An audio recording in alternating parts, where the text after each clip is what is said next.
பேசுறதுக்கு முன்னாடி நான் ஒரு சின்ன ஃப்ளாஷ்பேக் மட்டும் போயிட்டு வரேன். 2014 போயிட்டு வரேன். ஒரு 14 வருஷம் முன்னாடி, ஒரு 14 வருஷம் முன்னாடி நான் வந்து ஆங்கராக இருந்த டைம்.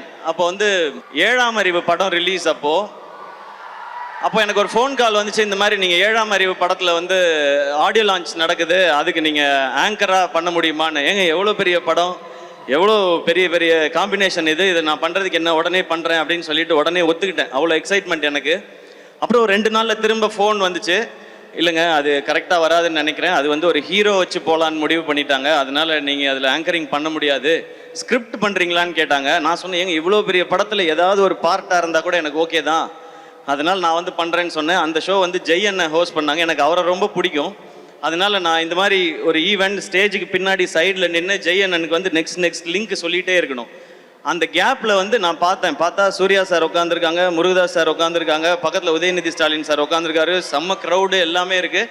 அந்த கேப்பில் தான் அது தெரிஞ்சுக்கிட்டே இருந்தது. அதுவே எனக்கு அவ்வளோ சந்தோஷம். அந்த ஆங்கரிங் சான்ஸ் நான் எதிர்பார்த்தது எதுக்கான, இன்றைக்கி ஒரு சான்ஸ் கிடச்சிதுன்னா நம்மளோட திறமையெல்லாம் ஏதாவது காமிச்சு முருகதாஸ் சார் படத்தில் ஏதாவது ஒரு ரோல் வாங்கிடலாமா அப்படின்னு ஆசையோடு தான் வந்தேன். ஆனால் ஸ்டில் அந்த ஷோவை நான் என்ஜாய் பண்ணேன். அப்படியே ஒரு சில வருஷம் கழித்து இன்னொரு ஃபோன் கால் வந்தது.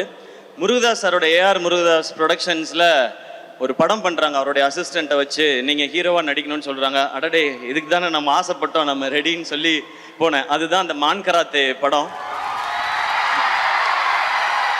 அந்த படம் ஆடியோ லான்ச்சில் வந்து முருகதாஸ் சார் இருந்தாங்க, சீஃப் கெஸ்ட் வந்து சங்கர் சார். அப்போ நான் பேசும்போது சொல்லியிருந்தேன், நான் இப்போ தான் ஆரம்பிச்சிருக்கேன், என்றைக்காவது ஒரு நாள் நான் வந்து முருகதாஸ் சார் டைரக்ஷனில் நடிக்கணும், சங்கர் சார் டைரக்ஷனில் நடிக்கணும், அதுதான் என்னுடைய ஆசை, அதுக்கு என்னுடைய திறமையும் வியாபாரத்தையும் நிச்சயமாக வளர்த்துக்குவேன்னு சொல்லி பேசியிருந்தேன். அப்போ அந்த ஆடியோ லான்ச் வந்தப்போ அப்போ தான் அந்த சோஷியல் மீடியா ஆரம்பித்த டைம். அதில் எல்லாருமே நிறையா கிண்டல் பண்ணாங்க. 2 படம் ஓடிடுச்சுன்னா உடனே உனக்கு முருகதாஸ் படம் கேட்குதா, சங்கர் படம் கேட்குதான்னு சொன்னாங்க.